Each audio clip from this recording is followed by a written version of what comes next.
Évidemment, je vais commencer par vous parler de l'international parce que ça a été beaucoup demandé sur la liste du Conseil fédéral et que c'est logique que la situation nous inquiète tous. Je vois un drapeau libanais qui se tend immédiatement dans la salle.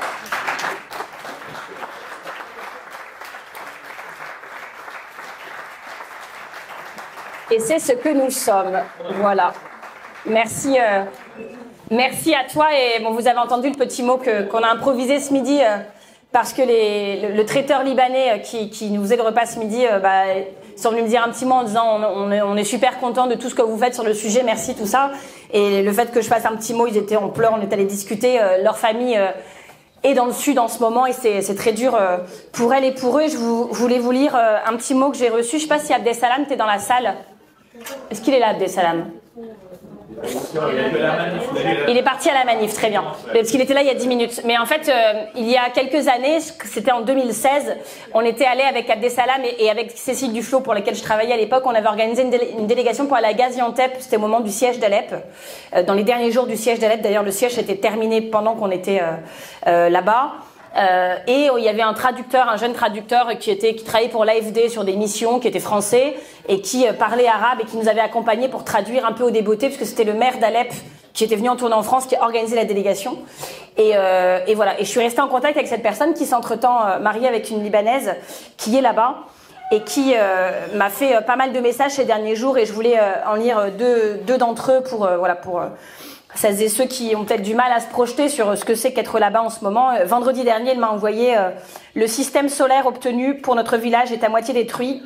Un cousin de ma femme a été tué. 30 réfugiés syriens ont été aplatis hier sous une bombe. Et donc, il nous demandait, il disait, c'est bien ce que vous dites, mais essayez de faire plus. Comment vous pouvez nous aider? Comment vous pouvez intervenir? Et jeudi, donc, il y a 2 jours, il me disait... rappelle bien aux copains des Verts qu'Israël a occupé une grande partie du Liban pendant 22 ans, de 1978 à 2000, et que c'est pour ça que les Libanais du Sud ont peur. C'est pour ça qu'ils sont sentimentalement attachés du groupe de guérilla qui les a libérés, le Hezbollah, même si bien sûr ils préféreraient vivre dans un état normal sans groupe armé. Je pense que c'est des éléments qu'il faut avoir bien en tête. Et c'est vrai que c'est difficile de se demander ce qu'on peut faire, puisque même le ministre des Affaires étrangères français, le nouveau, est allé sur place le lundi dernier, a exhorté Israël à ne surtout pas faire d'incursion terrestre, et a appris que cette incursion avait lieu à peine rentré dans son avion. C'est-à-dire que ce qui est terrible, c'est terrible humainement, c'est terrible pour toute cette zone, pour l'embrasement, pour la crainte qu'on a d'une guerre totale et d'une guerre qui n'en finisse jamais. Et puis, ce qui est dur, je pense, pour nous d'ici, c'est cette impuissance, et se dire que la voix française, qui parfois avait pu porter lourdement sur la scène internationale, où on avait une voix singulière qui avait prise, en fait, qui était audible et qui pouvait changer les choses. Pas arrêter une guerre seule, mais qui faisait la différence parfois.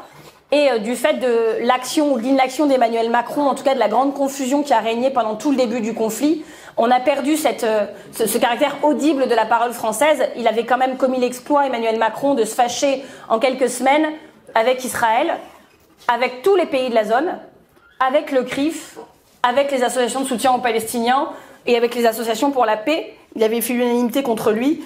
Et c'est vrai que ça, plus la baisse des moyens et le démantèlement en fait de la diplomatie française, fait que évidemment, quand on a besoin de la parole forte de la France, elle n'existe plus. Et c'est aussi assez terrible. Vous dire que donc j'ai une demande d'organisation par le parti d'un webinaire sur la situation du Liban de la part de la Transnat. Donc on va essayer d'organiser ça pour les adhérents. Vous dire aussi qu'on a rencontré sur le sujet là plutôt de Gaza et de la Palestine l'ambassadrice Ala Abou Hassina qui est l'ambassadrice de Palestine en France, avec qui on a beaucoup de contacts depuis longtemps, et qui accueillait en fait une délégation de ministres de l'OLP. Et donc on a fait une délégation d'écolos, donc il y avait Guillaume Gontard, il y avait Raymond Poncet, il y avait donc Abdesalam et Jérôme Glaise pour la Transnat, il y avait Sabrina Sebaï aussi pour le groupe des députés, et Mounir pouvait pas être présent, mais a été associé à la préparation et au suivi du rendez-vous. Et c'est vrai que, on s'est rendu compte qu'en fait, ce qu'on faisait ici, des manifs, des communiqués de presse, des prises de parole, ça nous paraît bien peu de choses, ce qu'on peut dire sur un plateau télé ou en hémicycle. On se dit, on l'a fait en France, on fait notre travail, on a notre poste, mais qu'est-ce que ça fait, à quoi ça importe? Et ils nous disaient que pour eux c'était très important, que pour leur morale de ne pas se sentir seuls, c'était important, que de savoir qu'ils étaient défendus par des gens progressistes dans tous les pays du monde, c'était important, de savoir que les manifestations ne s'arrêtaient pas, c'était important. Et du coup, on s'est rendu compte, ils nous ont remerciés très chaleureusement, et nous on leur disait ne nous remerciez pas, enfin on fait juste notre travail et c'est vraiment pas grand-chose, mais ils nous ont dit que c'était important. On a discuté aussi, pour être totalement transparente avec vous, de l'opportunité d'une délégation écologiste pour aller sur place. Alors on a essayé de faire à l'automne et je pense qu'on va pas y arriver parce qu'en fait déjà tout le monde a très envie de venir, mais les parlementaires vont avoir des budgets un peu compliqués. Et comme les textes font la navette Assemblée, quand c'est pas l'Assemblée, c'est au Sénat, quand c'est pas au Sénat, c'est à l'Assemblée. Monter une délégation parlementaire à l'automne, en fait, c'est compliqué. Et donc, on est en train de regarder. Puis là, pour des raisons sécuritaires, je pense que de toute manière, ils nous auraient pas laissé passer, que de jour en jour, on voulait y aller pendant les vacances de Toussaint, et je pense qu'on va pas y arriver. Donc voilà. Mais on essaye de regarder. Peut-être qu'il y aura une fenêtre autour du mois de février aussi où tout le monde pourrait être disponible pour avoir une délégation Parlement européen, Assemblée, Sénat. Et puis aussi, on voulait emmener des maires parce que nos maires écolos et beaucoup de personnes qui sont des écolos dans les exécutifs travaillent depuis longtemps des partenariats avec des camps de réfugiés, avec des villes palestinienne. Et donc voilà, on avait organisé un beau programme pour aller en Cisjordanie, pour aller rencontrer les paysans, les agriculteurs, pour évidemment rencontrer aussi des gens en Israël qui se battent pour la paix. Enfin, on avait prévu un beau programme et je pense qu'on ne pourra pas le faire. Donc je ne vous fais pas l'annonce qu'on va y aller, mais je vous dis que c'est en projet et que dès qu'on pourra le faire, nous le ferons. Voilà, ça me paraissait important vous dire ça et c'est grâce à vous. Voilà. Elle a beaucoup rappelé, l'ambassadrice, que les Verts, c'était un combat maintenant, mais que c'était un combat depuis longtemps et qu'on était des fidèles compagnons de route du peuple palestinien. On avait d'ailleurs été à la fête de l'UMA, à l'inauguration du stand de la FPS, du stand de l'ambassade de Palestine. On a été reçus très très chaleureusement et je pense d'ailleurs qu'on était la délégation en termes de parti la plus importante. Donc voilà, pour vous parler un peu de la situation internationale, je vous ai parlé de l'impuissance de la France sur la scène internationale, je peux vous parler de l'impuissance de ce gouvernement aussi sur la scène nationale, peut-être pour faire une petite transition. Ce qui est assez incroyable, je trouve, tout est incroyable de toute façon, donc ça préparez-vous, mais ce qui est assez incroyable, c'est le deux poids deux mesures entre les procès d'intention ou de non-crédibilité ou de non-sérieux qui nous sont faits à nous, écolos ou NFP, en permanence, et la mansuétude extrême dont bénéficie le président de la République et tout ce qui vient de son camp. C'est-à-dire que eux, c'est le cercle de la raison, et par principe, quoi qu'ils disent et quoi qu'ils fassent, ils ont raison. C'est très intelligent. D'ailleurs, si on comprend pas, c'est sûrement parce qu'on n'est pas assez intelligent pour comprendre leur stratégie, et c'est crédible, c'est sérieux, c'est génial. Et nous, on part toujours avec la présomption exactement inverse.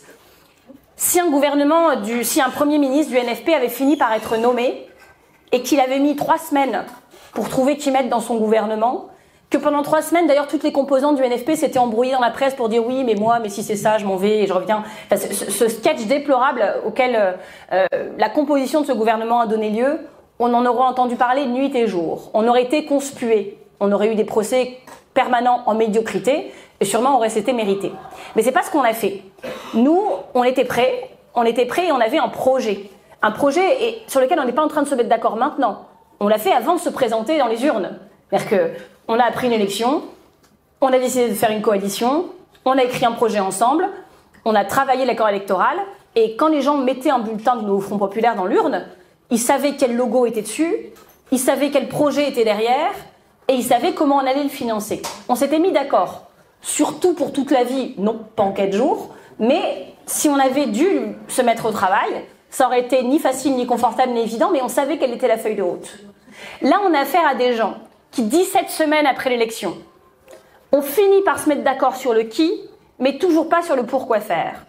Et à tel point qu'ils ne sont pas d'accord, par exemple, sur est-ce qu'ils vont augmenter les impôts ou pas. Petit sujet, quand même, quand on a un gouvernement à quelques jours maintenant du début de l'examen du budget. Ils ne savent pas. Ils ne sont pas d'accord entre eux. Il y a un Premier ministre qui veut se donner une âme charitable et sociale qui explique qu'il va les taxer. Alors c'est une micro-taxe de vraiment minuscule dans ce qu'il propose. Mais déjà ça fait dégoupiller Darmanin qui dit si c'est ça, moi je m'en vais, je voterai pas le budget. Je ne sais pas comment ils vont faire. Je ne sais pas comment ils vont faire. Ils sont pas d'accord sur le budget. Ils sont pas d'accord entre le ministre de la Justice et le ministre de l'Immigration. La ministre de l'Éducation confond Samuel Paty et les attentats du 7 octobre et annonce une minute de silence pour le 7 octobre en disant après non, en fait c'est la semaine prochaine, c'est pour Samuel Paty. C'est d'un amateurisme le plus total Et si un gouvernement du NFP avait fait le quart du dixième des erreurs qu'ils sont en train de commettre, on nous demanderait de démissionner. Et donc je voulais qu'on prenne conscience tous que c'est pas juste, mais qu'on va devoir faire avec. Mais je pense qu'il faut le raconter beaucoup, ce deux poids deux mesures. Pour en revenir au fond, c'est lié aussi à notre image, mais je pense qu'on veut l'histoire que beaucoup veulent raconter, c'est donc les Verts, outre qu'on est nul, pas sérieux, tout ça, ça je vous ai expliqué. Mais en plus, on est sectaire. D'ailleurs, on a contaminé tout le NFP avec notre sectarisme, et on n'est jamais content. Et donc, la nouvelle question, c'est alors vous devez être content avec Michel Barnier, Premier ministre? Ah bon, pourquoi? C'est quand même le plus écologiste de tous les premiers ministres de toute la Ve République. La barre était très haute d'ailleurs quand on regarde les autres. Et donc ils disent, donc vous devez être content quand même là vous êtes content quand même les Verts maintenant. Et on dit, non. Ah bon? Alors les mecs super déçus, ah bon? Ils disent, mais attendez, il a quand même prononcé le mot de dette écologique. Vous êtes content là quand même qu'il ait dit ça. Et donc là on est obligé de leur expliquer que oui, en 1993, quand M. Barnier était ministre de l'Environnement, s'il avait dit le mot dette écologique, les gens auraient dit, waouh, c'est un super concept, c'est hyper courageux, c'est nouveau, mais qu'on est en 2024. Et que juste dire le mot dette écologique, non, ne mérite pas le prix Nobel d'écologie. Donc on doit leur expliquer très sereinement, ils sont là, on pensait comment, pour une fois vous serez contents, ils sont très déçus. Et puis après on doit leur expliquer, il dit oui mais il a quand même proposé plein de choses là dans son discours sur l'environnement, là vous allez être contents. Non, parce que vous avez dû l'entendre comme moi, son discours, déjà c'était, on aurait dit un grand plan de lutte contre l'insomnie, son truc. Je pense que si vous faites de l'insomnie comme moi, vous pouvez réécouter Michel Barnier la nuit. Il n'y avait aucun élan, aucun souffle, aucune ambition, aucun truc positif, aucun truc de joie. Et moi, c'est ça le contraste qui m'est apparu. C'est que si ça avait été nous, est-ce que tout aurait été parfait? Sûrement pas. Mais il y aurait eu un truc qui se passait, quoi.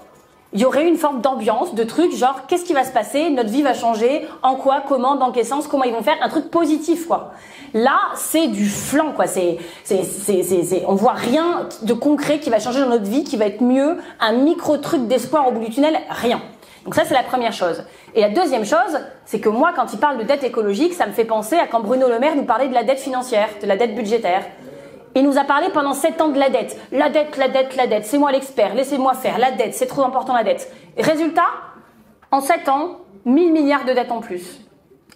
Il a parlé de la dette tout le temps, certes, mais il est passé de 2000 milliards de dettes à 3000 milliards en 7 ans. J'ai l'impression que c'est ce que Michel Barnier va faire avec la dette écologique. Il va nous en parler, mais comme les solutions qu'il met en place font partie du problème, on a quand même compris que ces solutions sur la dette écolo, c'était prendre en compte l'impact des éoliennes. C'est-à-dire qu'en fait, en prenant en compte leur impact, sous-entendu, il va en faire moins parce que ça a beaucoup trop d'impact. Deuxièmement, le nucléaire, donc vous occupez pas les soucis. Il n'a pas prononcé le mot sobriété. Il n'y a pas besoin puisqu'il y a le nucléaire.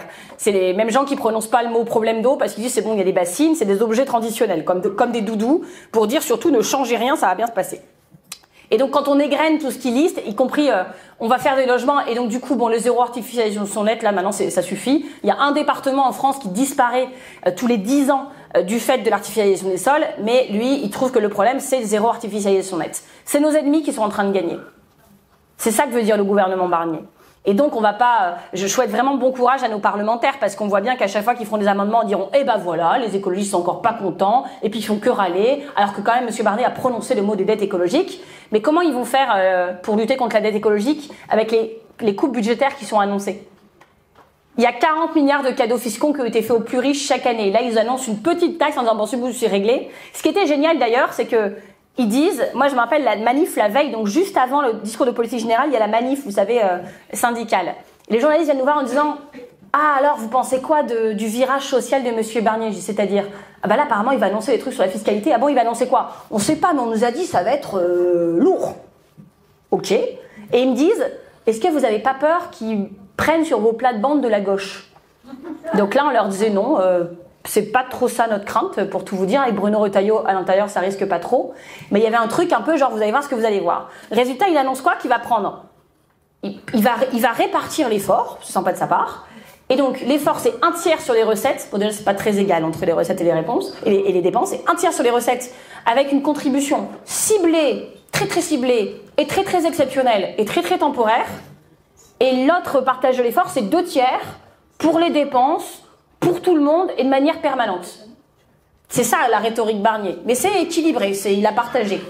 Et donc on voit bien l'embrouille et on voit bien que ces messieurs qui avaient voulu réarmer, ils voulaient réarmer démographiquement, réarmer plein de trucs. Bon, à la fin c'est l'écologie qui se prend la balle. Quand ils ont voulu faire 10 milliards d'économies au printemps par un décret comme ça, c'est absolument pas démocratique. Le budget au moins il est voté, il est débattu, on gagne, on perd. Là par un simple trait de plume, ils avaient fait 10 milliards d'économies au printemps. Sur les 10 milliards d'économies, il y avait 2 milliards d'économies pour l'écologie. 1/5 des économies étaient sur le budget d'écologie, qui ne représente pas du tout 1/5 du budget national. Hein. Dans ces 1/5 d'économies sur l'écologie, il y avait par exemple 1 milliard, donc sur les 2 milliards, il y avait 1 milliard, la moitié, sur la réhabilitation thermique des logements. Ils avaient dit que de toute façon, ils n'arrivent pas à dépenser les trucs, alors ils se disent pas, peut-être parce que mon système est mal fait, peut-être parce qu'il faut que j'organise mieux les filières, peut-être parce que c'est un parcours du combattant administratif, et pour l'avoir fait, je viens d'en sortir après 4 ans d'angoisse administrative, c'est hyper compliqué. Eux, ils disent, chouette, on va pouvoir faire 1 milliard d'économies. 1 milliard d'économies sur la réhabilitation thermique des logements. L'association Nos Services Publics, qu'on connaît bien maintenant grâce à Lucie Castet, avait calculé que c'était l'équivalent de 100 000 logements. 100 000 logements, c'est toute la ville de Lille ou toute la ville de Rennes, par exemple, qui, sur 2024, aurait pu être rénovée et ne le sera pas, pour vous présenter un nombre de logements et de foyers concernés. C'est ça qu'ils sont en train de faire. Et donc, les prochaines économies, je crois que Cyril, t'as pas eu de nouvelles infos là cette nuit, mais on a de par la presse, en fait. Et donc, on a que c'est, par exemple, 60% du fonds vert en moins. Le fonds vert, c'est ce avec quoi les collectivités, notamment, peuvent lancer plein de projets de transition ou d'adaptation. 60% du fonds vert en moins. 137 millions en moins pour la biodiversité. 500 millions en moins pour l'électrification des flottes. Quand on regarde poste par poste, c'est dramatique. 35% de budget en moins pour l'ADEME. Pour l'ADEME. Ça veut dire aucun nouveau projet et des coupes dans plein de projets qui sont en cours. Donc qu'on vienne pas nous expliquer qu'on devrait être content parce que M. Barnier a prononcé le mot de dette écologique, quoi. Ne vous laissez pas dire ça, et quand on vous dit dans votre presse locale, dites, non, on n'est pas content, et on va vous expliquer calmement pourquoi. Parce que les actes et les paroles ne vont pas ensemble, et que c'est comme ça qu'on attend des politiques. Vous dire aussi que moi, il y a un truc qui m'a profondément choquée, c'est que j'avais l'impression que tout était flou, il enfilait quand même pas mal les perles. Il y a 2 sujets où il a été très précis, où il avait une vision très très concrète de ce qu'il voulait faire. C'était les prisons et l'immigration. Sur l'école, j'ai rien compris. Ah bah si, il veut mettre des retraités à l'école, de toute façon, donc il abroge pas la réforme des retraites, mais du coup, il trouve une occupation en plus aux retraités, qu'il met à l'école, à l'hôpital, à Matignon, manifestement, je pouvais pas faire cette blague sur les plateaux télé, mais devant vous, je peux. Et donc, il y a un truc déjà qui va pas. Mais pour l'école, c'est le seul truc concret qu'il a dit, c'est on va mettre des retraités. J'ai rien compris d'autre de ce qu'il a raconté. Et donc, c'est un monsieur qui n'a aucune vision pour l'école, mais qui a une vision très très précise et très concrète pour les prisons. Et je suis désolée, c'est pas ça la France qu'on veut chez les écolos.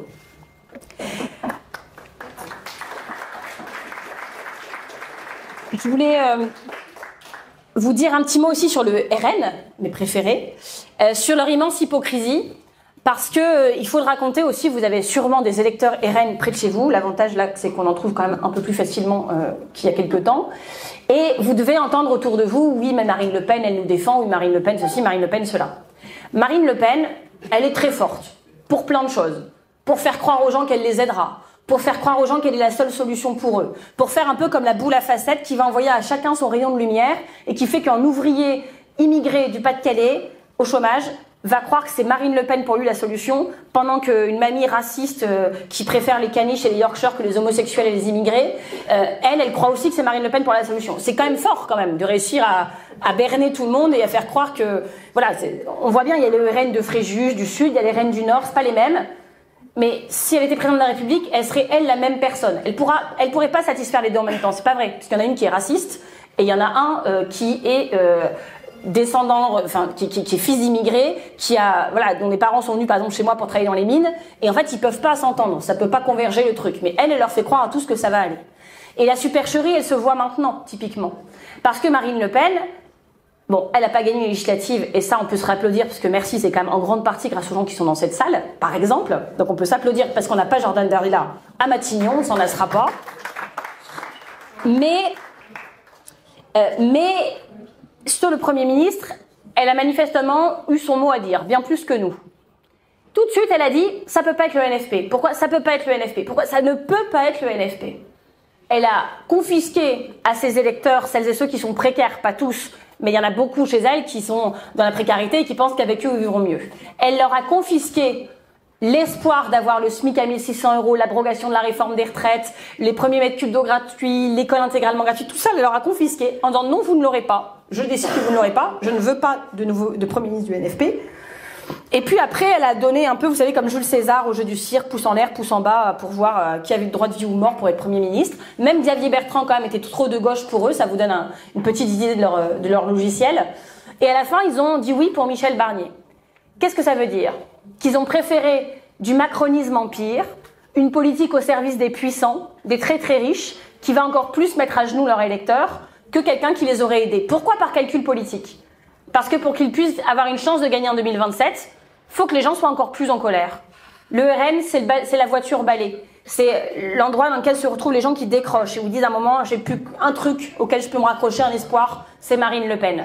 Et plus la pente sociale est raide, je dis ça parce que moi ça m'arrive dans les trails en course de me retrouver dans la voiture balai. En général, c'est plus la pente est raide, plus vous vous retrouvez dans la voiture balai.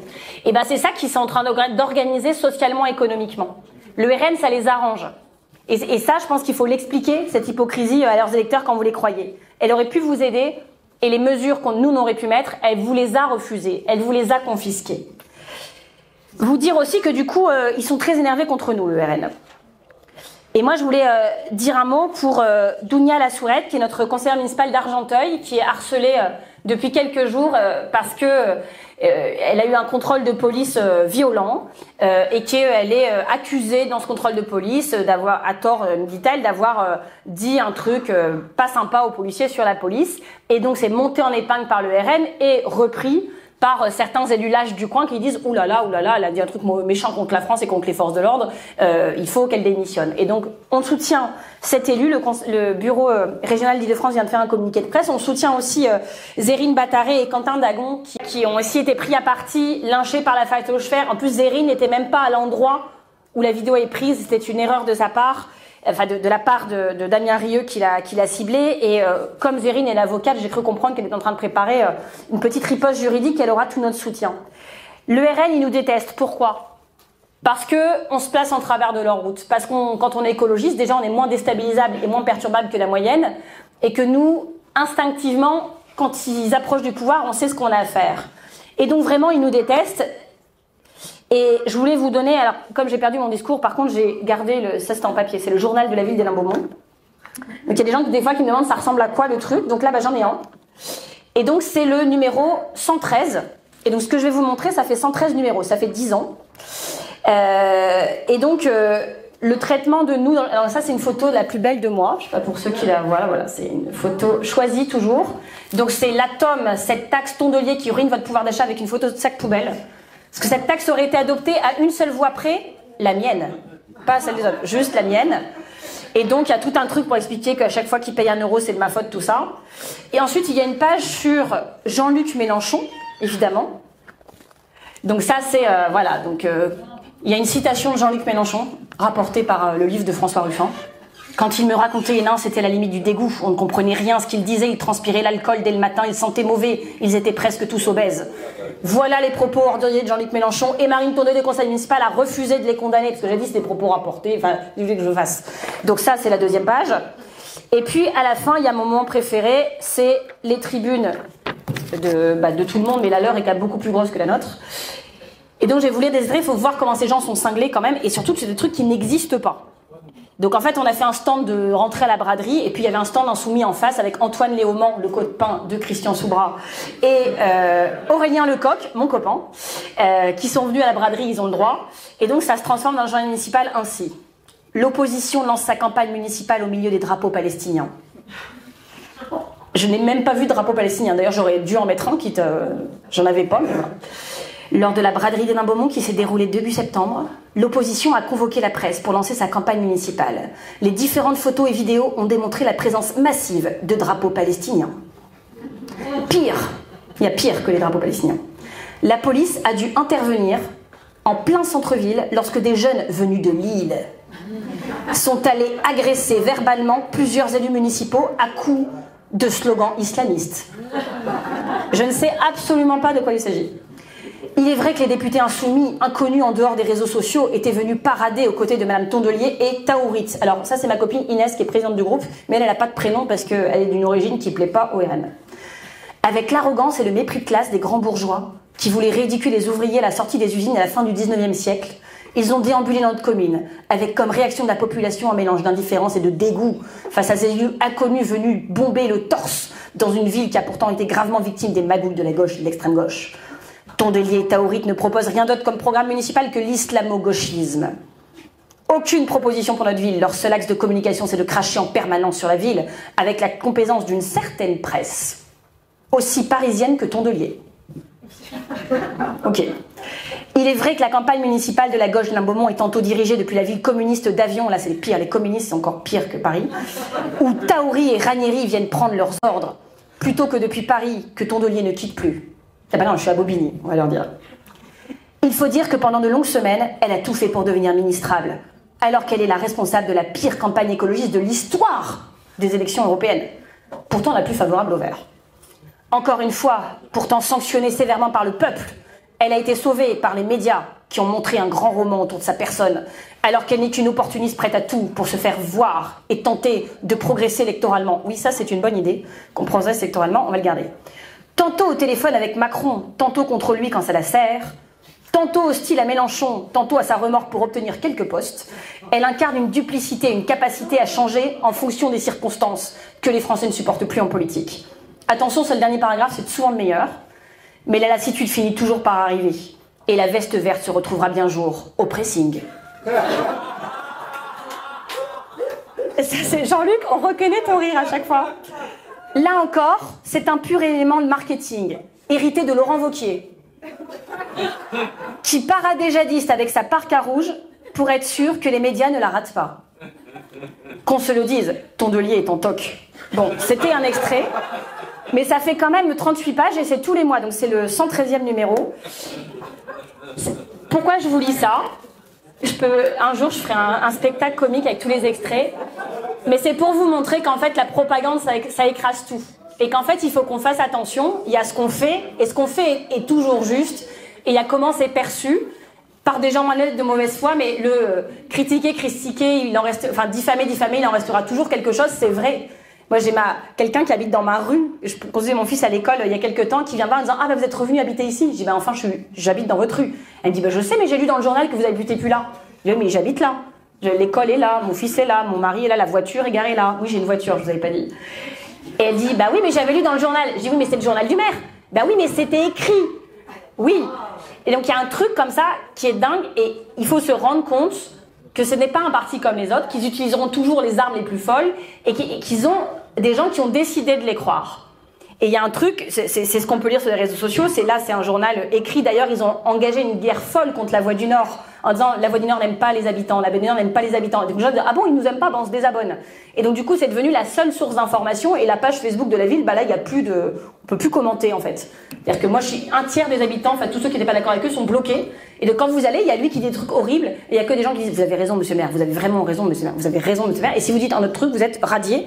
Et donc il y a un truc comme ça de politique de communication par le vide. Il n'y a plus qu'eux qui peuvent communiquer, ils ont écrasé tout le reste et c'est important des fois de se rendre compte de ce que donne l'extrême droite au pouvoir. Donc oui, courage à tous les copains qui se sont mis un peu en travers de la route et qui en payent le prix fort. Ils avaient raison. Nous, on a été là et je vous remercie pour ça et je voulais du coup finir par vous parler un peu de nous et de nos forces. Notre unité, parce que oui, le fait que nous ayons été très unis depuis quelques mois, quelques années a compté en fait dans la séquence. Si on avait passé les 4 jours qu'on avait à se mettre d'accord entre nous, on n'aurait pas pu mettre les chefs de parti de l'NFP d'accord entre eux. Et ça, il faut qu'on se rende compte chacun que oui, ça a compté. Chacun à notre place, on a compté. Je pense qu'on a un sujet de crédibilité aussi. Je pense que c'est le principal truc, je vous en ai parlé tout à l'heure sur la présomption de crédibilité, il faut qu'on travaille. Il y a plein de manières de faire, on va trouver, mais il faut avoir conscience du fait qu'on part avec un déficit là-dessus de perception de crédibilité. Je pense que ça marche pour nous aussi. Je vous donne un exemple. Moi, je pense qu'en fait, il y a un moment où on est arrivé, je prends un exemple de foot, on est arrivé en Ligue des Champions, à un moment, on n'a pas compris pourquoi en juin-juillet, mais en fait, on était en Ligue 2 la semaine d'avant, et je pense qu'on a nous-mêmes eu du mal à se mettre au niveau du truc qui était en train de nous arriver. Le truc du Times que vous avez dû voir passer, qu'on est dans les 100 leaders, etc. là, quand j'ai reçu le mail, je vous jure, c'est vrai, j'ai cru que c'était une arnaque, genre un phishing. J'ai reçu le mail en anglais, c'était écrit 100 leaders, je sais pas quoi, du monde, du Times. J'ai dit, c'est une arnaque, après ils vont me demander mon numéro de carte bleue, c'est une embrouille, quoi. J'ai viré le mail. Et j'ai compris hier que c'était un vrai truc. Et que, en fait, vu d'ailleurs dans le monde, les gens avaient dit, les Verts français, c'était bien. Et que vu, y compris les écolos dans le reste d'Europe, on dit les Verts français, c'était bien. Et je pense qu'on a du mal, y compris nous-mêmes, parfois, à se voir crédible, à se voir à la hauteur. C'est un truc qu'on n'est pas habitué. On se minorise souvent. On se dit qu'on n'y arrivera pas. On se dit c'est trop dur, qu'on n'a pas les forces, qu'on n'a pas les ressources pour. Et en fait, je pense que notre travail, c'est d'arrêter de faire ça. Je pense que notre travail, c'est évidemment de réconcilier, de continuer à faire ce qu'on a fait au sein du NFP. Et il y a encore énormément de travail parce qu'évidemment, ce qui se fait sous la pression en 4 jours, on voit que là, ça va être beaucoup plus compliqué. Ça va être très dur. D'ailleurs, quand on disait dans le parti, il faut être unitaire, c'était quelque part, à l'époque, un relais, des fois, des arguments de l'AFI. Je juge pas quand je dis ça. L'AFI disait, vous n'êtes pas assez unitaire, et nous, du coup, il y avait un débat chez nous, est-ce qu'il faut être plus unitaire ou pas? Aujourd'hui, qui veut être unitaire? C'est nous. On doit avoir des débats un peu musclés qui dit à l'AFI qui dit non, mais nous, il faut attendre le congrès du Parti Socialiste, il faut attendre. Alors, ils veulent une décision tout de suite, mais pour parler de comment on désigne le candidat, là, il faut attendre 6 mois. Donc, on voit bien qu'il y a un petit sujet. Du côté du Parti Socialiste, on voit que certains, on arrive bien à discuter avec eux, on voit que d'autres, ils sont quand même partis un peu ailleurs. Les communistes, c'est dur en ce moment. Nous, Fabien Roussel, on l'a recroisé à la manif, il nous a dit, oula, vous savez, moi, en ce moment, en fait, ça sert à rien. En ce moment, si c'est pour dire tous les jours qu'on n'est pas d'accord, faut laisser. Moi, je prends plus de matinale, je me retire un peu du jeu quelque temps. Et donc, c'est ça les risques. C'est le risque de recommencer comme avant, pas parce qu'on se serait disputé, pas parce qu'on aurait pris un acte fort de fracture entre nous, mais parce que le quotidien reprend sa route. Et faut qu'on en parle avec Cyrielle, avec tous ceux qui ont discuté de ça, faut qu'on regarde comment on fait. C'est-à-dire qu'on se retrouve à un endroit où, quand il y a besoin de travailler ensemble, on va le faire, mais impulser un truc, avoir des projets ensemble, ça va être très compliqué. L'unité, elle se fera pas sans la singularité écolo. D'ailleurs, on a vu que c'était notre singularité écolo qui avait permis l'unité. Et donc, il faut aussi qu'on se dise entre nous que l'unité, c'est pas on essaye d'être tous pareils, que rien dépasse. Au contraire. Au contraire. Il y a aussi un vrai sujet à faire vivre, d'ailleurs, nos sujets environnementalistes. Parce que oui, dans le projet du NFP, qui n'était pas parfait, il y avait quand même des trucs écolos qu'on n'avait jamais vus dans aucun programme de coalition gouvernementale. Moratoire sur les méga-bassines, moratoire sur les autoroutes. On les a obtenus, ça n'a pas été facile, mais on l'a obtenu. Et les communistes et les socialistes, ils ont signé. Mais on voit bien que, quand ils sont invités sur des plateaux télé, si nous, on n'est pas là, c'est pas de ces sujets-là dont on parle. Même l'AFI, qui nous dit toujours, ils sont alignés avec nous sur les trucs environnementaux, et c'est vrai plus que les communistes, c'est certes, mais c'est pas spontanément ce sujet dont ils vont parler. Et comme les journalistes n'en parlent pas spontanément non plus, on voit qu'on pourra compter que sur nous-mêmes. C'est pour ça qu'on va vous proposer d'insister, nous, beaucoup là-dessus. Alors bien sûr, les parlementaires sont parlementaires aussi NFP. On a vocation à porter tout le programme du NFP et à s'intéresser à tous les sujets qui font la vie d'une société. Mais on a un devoir moral d'en rajouter des caisses sur l'environnement. Parce que si on ne fait pas, personne ne le fera à notre place. Je vais vous dire des choses qu'on ne peut pas trop dire quand on est en grand public, mais on a organisé au siège pour la 2e fois cette année une réunion avec toutes les assos environnementalistes. On l'avait fait l'année dernière, on l'a fait là, donc Cyrielle, Thomas, David, Guillaume étaient là, puis les membres du BE concernés, Aïssa, Aminata. Benjamin Madouard, c'est lui qui a organisé ça en tant que responsable de société civile. L'année dernière, on en avait invité 30, 28 étaient venus. Il y a FNE qui avait dit, nous on préfère vous voir que vous le midi parce que c'est compliqué de parler devant tout le monde de nos projets.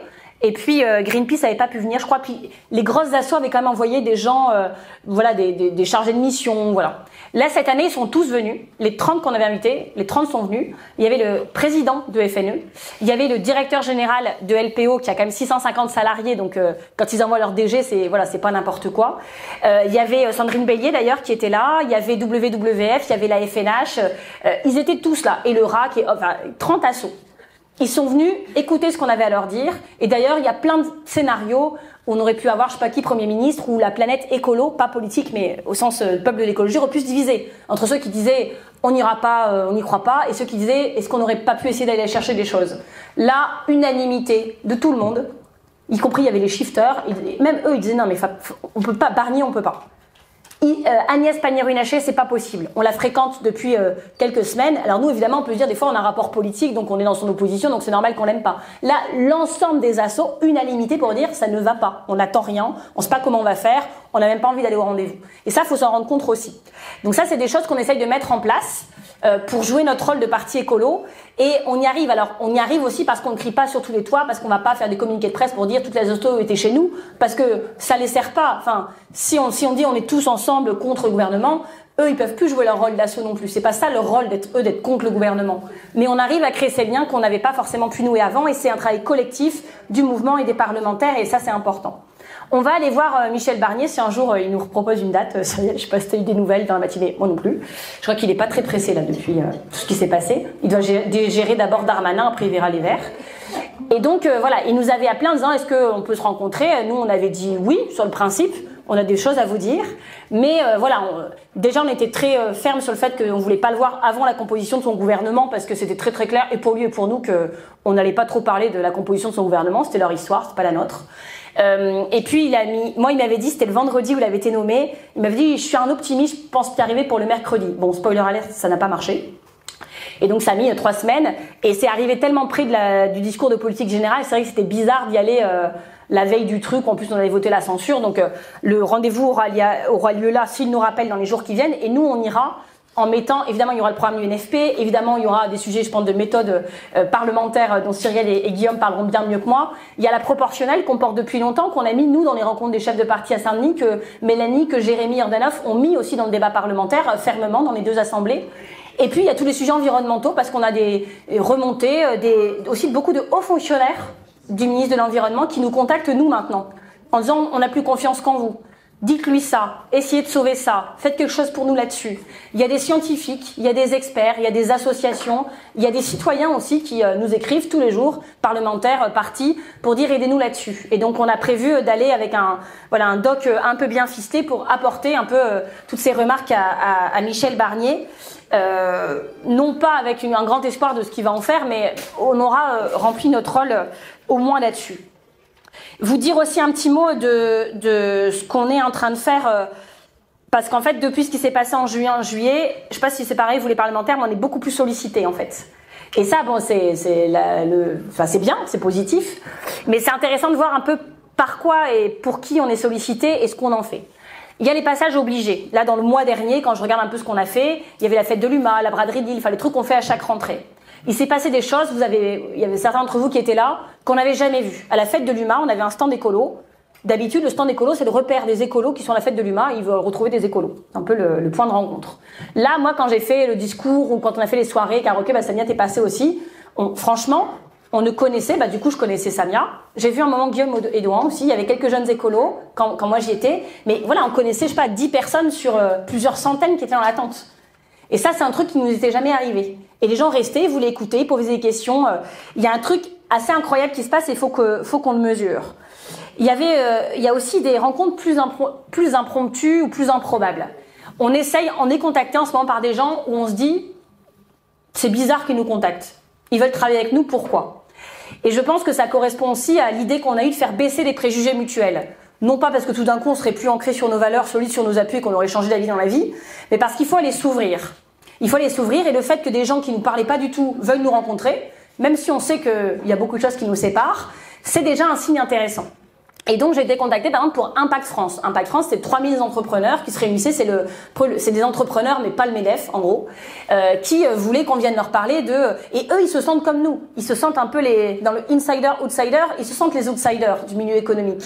Ils disent on est des entrepreneurs, mais nous on est d'accord avec vous que ça pourra pas continuer comme avant.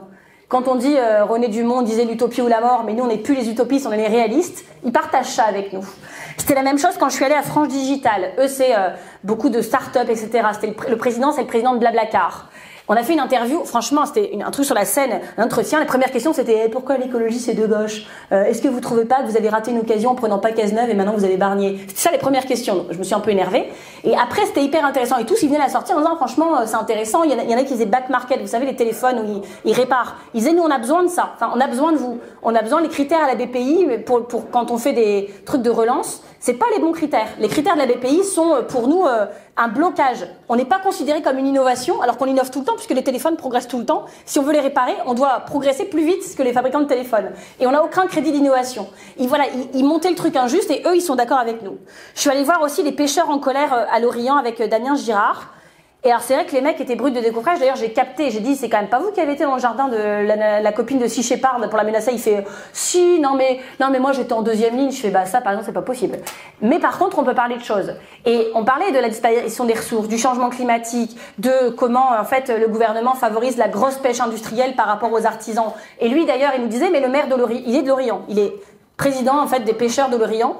Le maire de Lorient qui devient ministre de la pêche, il dit moi il n'est jamais venu nous rencontrer.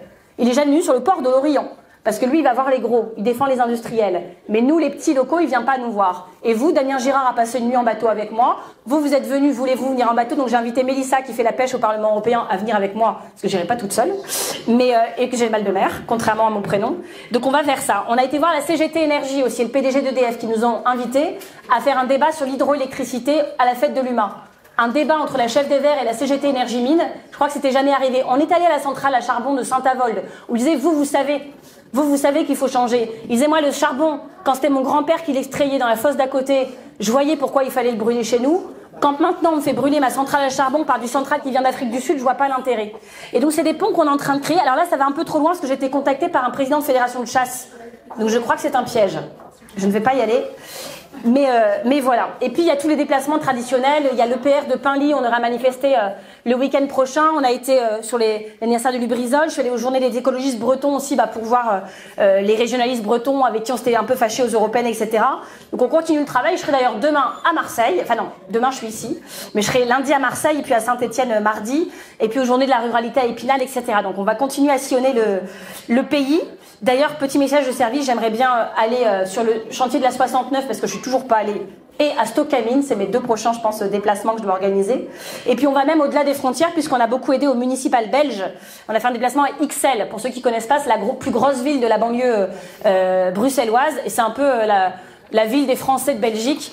Et sur 90 000 habitants, il y a 30 000 Français, dont 15 000 qui votent au municipal. Et d'ailleurs, la moitié du groupe local, je les connaissais, c'était des copains. C'était assez marrant de retrouver tous les copains, notamment ceux qui bossent au Parlement. Et puis on est allé à Liège, où en fait j'ai compris que j'étais belge d'ailleurs dans ce meeting, parce que tout ce qu'on me dit des fois, Marine, faut moins faire ça et tout, là, t'as l'air trop original dans la vie politique française. Et en fait, quand j'étais en Belgique, je voyais que tout ce que je faisais d'original, eux, ça avait l'air normal chez eux. Donc j'ai compris qu'en fait, j'étais peut-être un peu belge. Donc voilà le travail qu'on essaye de faire qui se voit de l'extérieur. Puis il y a tout le travail de l'intérieur. Je ne vais pas insister, vous le connaissez. La mise en place du pôle élu, de l'Académie verte, on en a parlé ce matin, du pôle projet, on en a parlé ce matin, des pôles régulation. Vous avez beaucoup voté ces derniers temps et maintenant ça doit se mettre en place. Donc c'est un énorme boulot. Il y a beaucoup de nouveaux adhérents. On est redevenu le parti préféré des Français. On a aujourd'hui quasiment plus de nouveaux adhérents qu'on avait d'adhérents en tout en 2017 quand c'était dur. Donc il faut voir aussi ce que ça implique en termes de travail d'accueil, de formation, les gens leur a dit venez comme vous êtes mais il faut qu'ils restent. Et donc ça va être un gros boulot pour lequel je compte sur vous. Et donc voilà, je vous dis à très vite, je vous dis merci pour tout et puis je vous dis surtout on continue. Merci.